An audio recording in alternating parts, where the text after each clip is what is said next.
Ser um sniper na Segunda Guerra Mundial significava ser odiado mais do que qualquer outro soldado no campo de batalha. E você precisava carregar as consequências de suas ações pelo resto da vida. Isso, é claro, se tivesse a sorte de sobreviver. Vamos revelar o que o tiro de precisão realmente causava aos homens e mulheres por trás da mira. O impacto nos soldados que eram os alvos e por que isso levava a alguns dos piores horrores possíveis em uma guerra. Quando a Primeira Guerra Mundial terminou em 1918, as grandes potências fizeram algo peculiar. Abandonaram seus melhores atiradores de elite quase da noite para o dia. A capacidade de sniping da Grã-Bretanha estava no auge no momento do armistício, com rifles especializados, telescópios calibrados com precisão e atiradores treinados que haviam passado anos aprimorando sua habilidade. Mas, em poucos meses, tudo foi desmontado.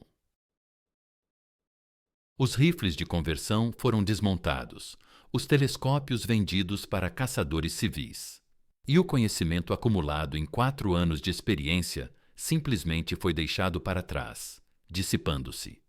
Isso não era totalmente surpreendente se você conhecesse a cultura militar britânica da época, pois o alto comando resistira ao sniping desde o início e o via como uma forma de guerra desleal.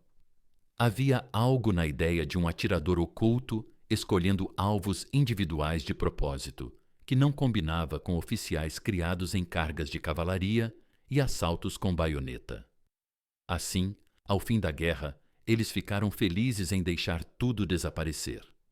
Quando 1939 chegou e a guerra voltou, a Grã-Bretanha se viu praticamente sem capacidade de sniping alguma. E os snipers alemães os puniriam severamente por isso. Os Estados Unidos seguiram um caminho parecido. Quando a Segunda Guerra Mundial começou, o exército americano estava ainda menos preparado para tiros de precisão do que os britânicos. Mas o que torna isso verdadeiramente notável é o seguinte: mesmo a Alemanha, cujos atiradores de elite haviam devastado tropas aliadas durante toda a Primeira Guerra Mundial, também dissolveu suas unidades especializadas de snipers no período entre guerras. Só após perdas significativas para snipers soviéticos, a Alemanha retomou o treinamento em alto nível. E isso só ocorreu em 1943.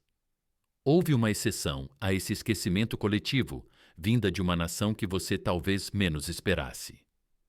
A União Soviética se lembrou da humilhação, porque na Primeira Guerra Mundial, a Rússia não empregara snipers dedicados nenhum. E os soldados russos sofreram terrivelmente com atiradores alemães e austríacos bem equipados, que os abatiam sem piedade. Planejadores militares soviéticos analisaram essa experiência e decidiram que nunca mais permitiriam isso. Enquanto as potências ocidentais desmantelavam seus programas de snipers, os soviéticos construíam os seus do zero. Mas antes que a Segunda Guerra Mundial eclodisse de verdade, haveria uma demonstração do quão eficazes snipers treinados podiam ser. Isso ocorreu no inverno de 1939, em uma guerra pequena que a maior parte do mundo mal notou.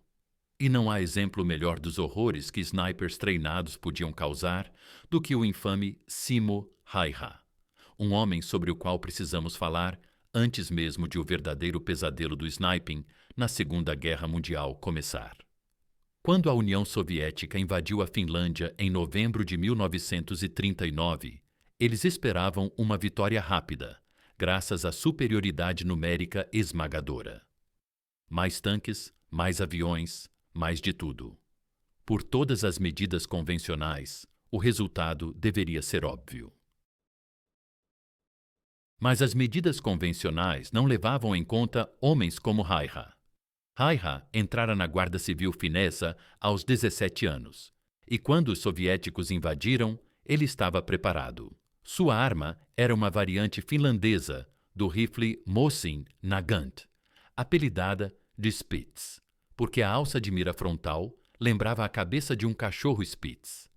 Ele não usava mira telescópica, o que parece contraproducente para um sniper. Mas havia boas razões para isso. Um escopo exige que o atirador erga a cabeça mais alto, facilitando a detecção.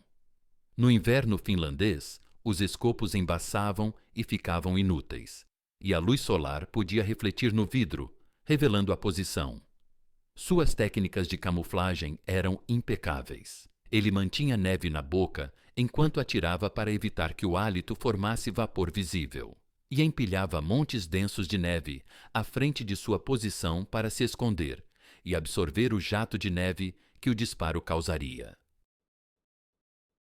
Sua rotina era se deslocar bem antes do amanhecer para uma posição preparada e ficar completamente imóvel até depois do pôr do sol. Os resultados foram devastadores. Documentos do exército finlandês registraram 259 mortes confirmadas por rifle, e seu comandante lhe atribuiu um número igual usando uma submetralhadora em combates próximos. A própria memória de guerra de Raiha estimava cerca de 500 no total, e seu recorde em um único dia foi de 25 soldados soviéticos. Os soviéticos o chamaram de Blay Smur, a Morte Branca, e lançaram de tudo contra ele para tentar matá-lo. Eles posicionaram equipes de atiradores de elite para contra-atacar. Direcionaram rajadas de metralhadoras pesadas contra locais suspeitos. Solicitaram fogo de morteiros. Ofereceram recompensa pela sua captura e mobilizaram barcaças de artilharia inteiras em regiões onde os comandantes acreditavam que ele atuava. Nada surtiu efeito, e Raiha continuou a eliminar inimigos.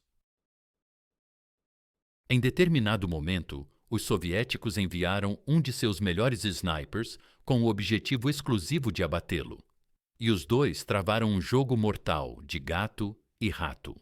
Quando o sol começou a se pôr, o sniper soviético pareceu optar pela retirada e se levantou de sua posição para partir. Raiha o acertou na cabeça. Apenas uma semana antes do fim da guerra, uma bala explosiva atingiu Raiha no rosto, destruindo sua mandíbula inferior esquerda. Seus companheiros de armas afirmaram que metade do rosto dele havia sumido, e o colocaram sobre uma pilha de corpos, crendo que estava morto. Somente ao notar o movimento de seu pé é que perceberam que ele ainda vivia. Ele entrou em coma e só recuperou a consciência em 13 de março de 1940, no mesmo dia em que a paz foi declarada. Precisou de 26 cirurgias para reconstruir a mandíbula, e sua fala nunca mais se recuperou completamente. Mas Simo Raiha sobreviveu até os 96 anos, falecendo em 2002. Você poderia imaginar que a Guerra de Inverno teria dado ao mundo uma lição sobre o potencial de snipers bem treinados, e observadores militares analisaram a campanha com atenção. Mas as potências ocidentais se concentraram quase só no que o conflito expôs sobre as fraquezas soviéticas. O próprio Hitler interpretou isso como evidência de inferioridade eslava, o que o incentivou a invadir a União Soviética. Apenas os soviéticos tiraram as conclusões adequadas da Finlândia. Após topar com snipers finlandeses, eles intensificaram seus programas de treinamento de atiradores e aprimoraram fuzis e miras. A Alemanha manteve o sniping entre as guerras, mas havia pouca empolgação por isso, e as campanhas velozes na Polônia e na França avançaram rápido demais para que snipers fizessem diferença. Isso se revelaria um erro catastrófico, e o local onde falhariam, de forma mais espetacular, seria uma cidade às margens do rio Volga. Os horrores da Guerra de Inverno foram apenas um aperitivo do que viria. Quando a Alemanha invadiu a União Soviética em junho de 1941, tudo o que os observadores ocidentais previram pareceu se concretizar no início. O Exército Vermelho desmoronou. Divisões inteiras foram cercadas, e aparentava ser a vitória rápida que Hitler havia prometido. Mas então surgiu Stalingrad, e tudo mudou. A Luftwaffe despejou milhares de toneladas de explosivos sobre a cidade, e ao término, a maioria dos edifícios virara escombros. Comandantes alemães pensavam estar amolecendo o alvo. Na verdade, criaram um terreno ideal para os defensores. O bombardeio converteu Stalingrad em um pesadelo de paredes destruídas, pisos desabados e esconderijos infinitos. Cada prédio em ruínas virou um possível ninho de sniper. O combate passou a ser de edifício em edifício, sala por sala, e soldados alemães o chamaram de Guerra de Ratos. Nessa luta, os ratos com rifles detinham todas as vantagens. O tenente-general Vassily Chuikov assumiu o comando da defesa soviética, e sua doutrina se baseava em duas premissas. Primeira, colar no inimigo, ordenando que as tropas se engajassem a 50 a 100 metros para que a artilharia alemã não pudesse atirar sem atingir os próprios homens. Segunda, defesa ativa via snipers. Pois, na visão de Chuikov, eles eram vitais para atormentar os alemães de forma constante, impedi-los de se sentirem seguros e desgastar suas tropas por meio de um atrito contínuo. O que os snipers soviéticos fizeram em Stalingrad ultrapassa o que a maioria das pessoas concebe. Veja, as mortes eram só uma fração, porque o objetivo principal era paralisar os alemães com medo, impedindo qualquer ação. Os snipers soviéticos miravam especificamente em soldados que levavam comida e água às posições avançadas. Assim, qualquer deslocamento à luz do dia atraía uma bala. Mas isso era só o começo, pois após ferir um soldado, os snipers esperavam com paciência, observando enquanto o homem gritava por socorro. E quando paramédicos ou companheiros tentavam o resgate, o sniper os abatia também. Você abandona o amigo ferido para morrer aos poucos, ou arrisca mais vidas para salvá-lo, sabendo que o sniper está à espreita? O sistema de prioridades de alvos visava o dano máximo.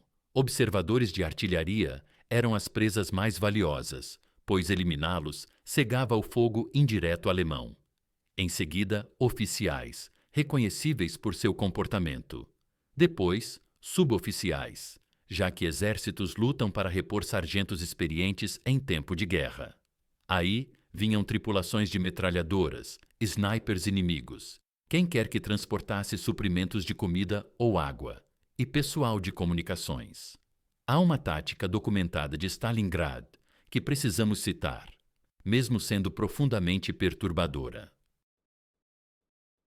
Vamos descrevê-la com cuidado, pois este vídeo seria restrito de outra forma, mas é essencial compreender quão sombria se tornou essa batalha.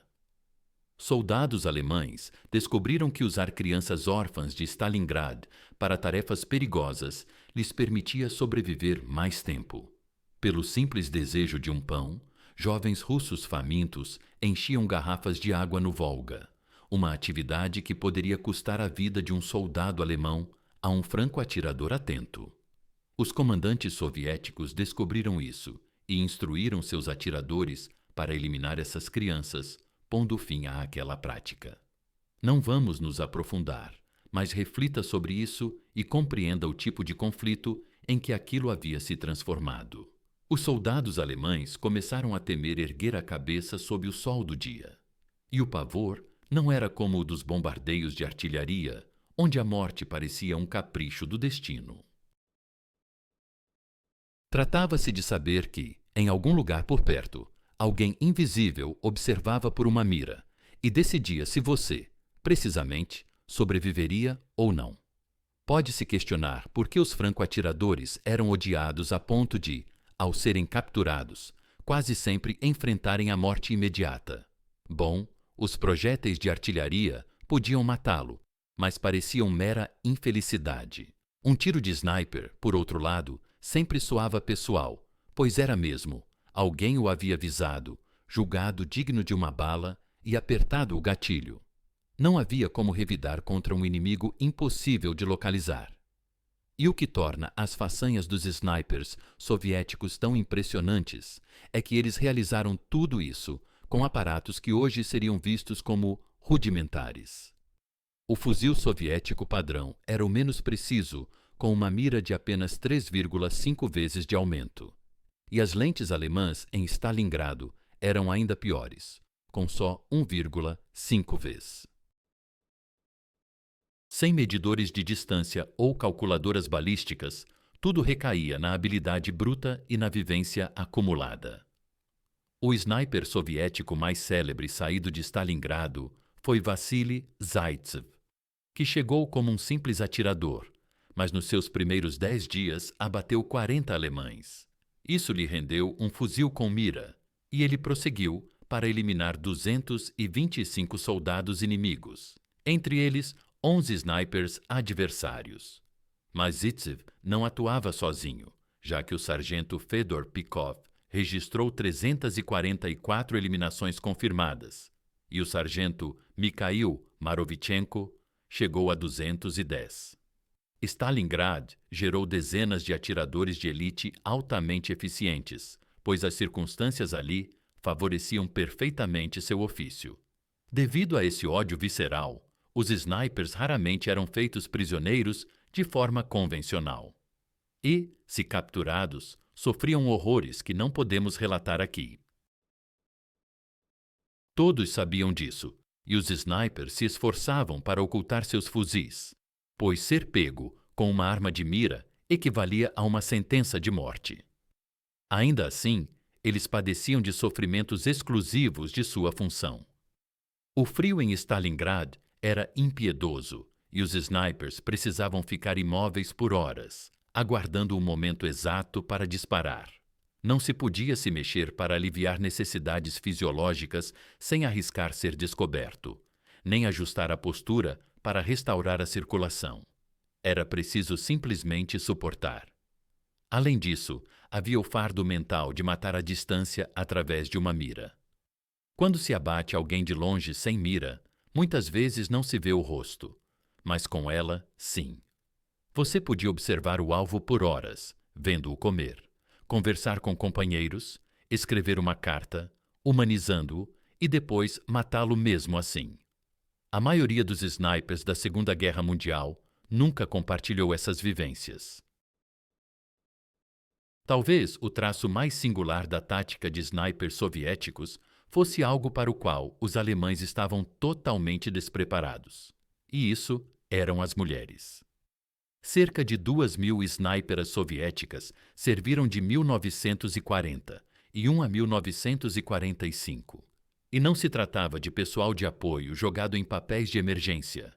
Eram atiradoras treinadas, enviadas especificamente para eliminar alvos. As taxas de mortalidade revelam o que essas mulheres enfrentaram. Das 2.000, apenas cerca de 500 sobreviveram, o que indica que aproximadamente 75 a 80% foram mortas. Elas sabiam precisamente o que os alemães fariam com sniperas capturadas, pois a ideologia nazista via as combatentes como o epítome de tudo que detestavam no sistema soviético. Os alemães usavam o termo Flint and Weiber, algo como mulheres de fuzil, para deslegitimá-las, e o marechal de campo von Bach emitiu ordens para que soldadas soviéticas capturadas fossem executadas na hora. Por isso, elas recebiam 2 granadas, uma para os alemães e outra para si mesmas, como recurso final. Elas compreendiam o que a captura implicava. Lyudmila Pavlichenko, apelidada pelos alemães de a puta russa do inferno, somou 309 abates confirmados, incluindo 36 snipers inimigos. Ela foi ferida 4 vezes e, por fim, evacuada por submarino. Mas a guerra a perseguiu de volta para casa, e ela lutou por anos contra o que hoje identificamos como estresse pós-traumático grave. Rosa Chanina, o terror invisível da Prússia Oriental, registrou entre 59 e 75 eliminações confirmadas. Sua trajetória começou quando, aos 14 anos, percorreu 120 milhas sozinha até uma estação de trem para se matricular na faculdade. Após a morte de seu irmão, ela se voluntariou para treinamento de sniper. Aos 20 anos, foi mortalmente ferida ao proteger um oficial machucado com o próprio corpo. A reação de sua mãe foi: talvez seja melhor que Rosa tenha morrido. Como ela poderia viver após a guerra? Ela atirou em tantas pessoas. Klavdia Kalugina ingressou na escola de snipers aos 17 anos e alcançou 257 abates confirmados. Ao voltar para casa aos 21, seu cabelo havia embranquecido por completo. E havia ainda Tatiana Baramzina, ex-professora de jardim de infância, com 36 eliminações antes de se oferecer para uma missão atrás das linhas inimigas. Quando a posição foi tomada, ela protegeu soldados feridos, eliminando 20 alemães antes de ficar sem munição. Capturada em estado grave, os inimigos exigiram dados sobre o efetivo das tropas, mas ela se recusou a abrir a boca. O que fizeram com ela em seguida é algo que não podemos relatar. Ao resgatar o corpo dela, a identificação só foi viável graças a pertences pessoais. Vamos parar por aqui. A Frente Oriental demonstrou o potencial dos atiradores de elite quando as circunstâncias lhes eram favoráveis. No entanto, a guerra prosseguia. No Pacífico, os militares americanos estavam prestes a enfrentar um tipo totalmente distinto de pesadelo sniper. O teatro de operações no Pacífico era um universo completamente diferente. Em vez de escombros congelados, os soldados dos EUA se viram combatendo em selvas espessas e rochas vulcânicas. Mas o pavor do atirador oculto permanecia idêntico. Se possível, a floresta tornava tudo mais terrível, pois, pelo menos em Stalingrad, era viável avistar os edifícios onde os snipers poderiam se esconder. No Pacífico, eles podiam estar em qualquer lugar. Os snipers japoneses evoluíram após confrontos com atiradores chineses, treinados por alemães na Manúria. E, até 1941, cada pelotão de infantaria contava geralmente com um sniper escolhido por sua precisão no tiro, capacidade de subsistir com quase nada além de água e arroz, e resistência mental para se manter camuflado por longos períodos. Eles se amarravam às árvores para que, caso fossem atingidos e feridos, não caíssem e denunciassem sua localização. Essas posições eram projetadas para ocupação prolongada, dias a fio, e, por vezes, pequenas cadeiras eram improvisadas entre os galhos. Anos após o fim das batalhas, ainda se descobriam restos de snipers japoneses atados a árvores, às vezes como múmias ainda fixadas no local. Em Evima, o labirinto de túneis agravava a situação com buracos-aranha por toda parte, permitindo que os japoneses surgissem, atirassem, sumissem e voltassem a atacar de pontos totalmente distintos. As tropas americanas jamais sabiam de onde viria o próximo disparo. Os snipers nipônicos miravam especialmente em oficiais e médicos, e durante o treinamento, os soldados eram exibidos fotos de médicos americanos e instruídos de que o inimigo sacrificaria muitos para salvar um só. Os oficiais dos EUA logo aprenderam a ocultar insígnias de patente, e as tropas receberam ordens para nunca saudar superiores perto da linha de frente, já que um cumprimento indicava precisamente quem o sniper deveria alvejar. O impacto psicológico era devastador. Isso gerava uma histeria sniper, em que os militares varriam copas de árvores com rajadas de metralhadora ao menor indício, disparavam canhões antitanque carregados com metralha contra o dossel e solicitavam artilharia para cada ravina suspeita de abrigar o adversário. Recrutas inexperientes pioravam o quadro, pois, ao ver um companheiro abatido, eles se jogavam no chão em busca de abrigo. Isso era precisamente o erro, já que um grupo imóvel oferecia alvos fáceis ao sniper.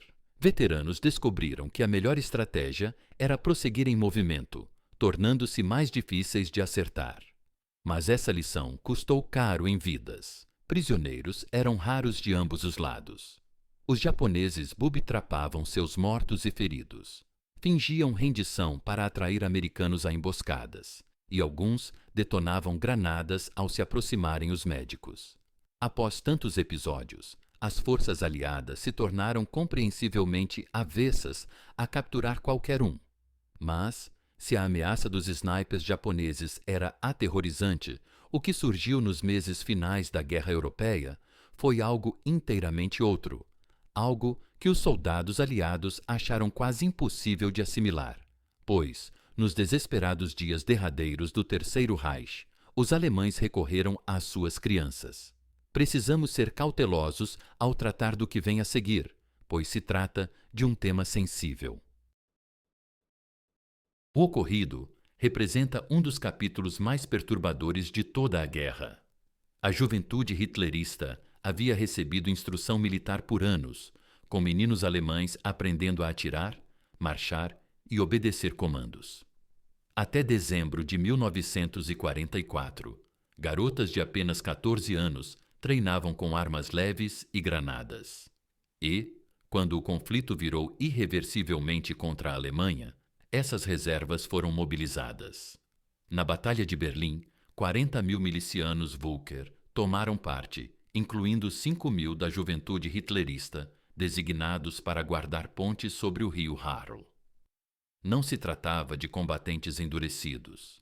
Eram crianças vestidas com uniformes largos demais, capacetes balançando na cabeça, empunhando fuzis que mal sabiam manusear. Esses jovens careciam de preparo para manobras complexas, mas, após anos de prática em tiro ao alvo, o que podiam fazer era disparar. Assim, os comandantes alemães os empregavam como snipers, posicionados em esconderijos à medida que a linha de frente recuava. Um sniper experiente sabe da importância da moderação, limitando-se a tiros precisos e depois se retirando para outra oportunidade. Esses garotos não possuíam tal discernimento, e seja por inexperiência, doutrinação ideológica ou mera ignorância, permaneciam no posto e seguiam atirando até esgotarem as balas ou serem eliminados. Nas pontes de Peichdorf, 5.000 meninos aguardavam armados com fuzis e Panzerasts.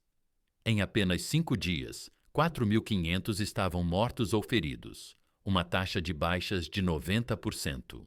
É difícil transmitir com exatidão as emoções que tomaram conta dos soldados aliados ao descobrirem que estavam em confronto com crianças inflexíveis, que se negavam a capitular e continuavam disparando sem parar. Tal vivência era algo que aqueles homens, após passarem por ela, quase nunca tocavam no assunto. A intensidade do combate com atiradores de elite na Segunda Guerra Mundial era algo inédito para o mundo, sem precedentes anteriores ou posteriores que se equiparassem. Esses tiradores habilidosos eliminaram milhares de vidas e deixaram traumas profundos em inúmeros outros. E essa ainda é considerada a época mais fatal de mortes cirurgicamente precisas que a humanidade já presenciou.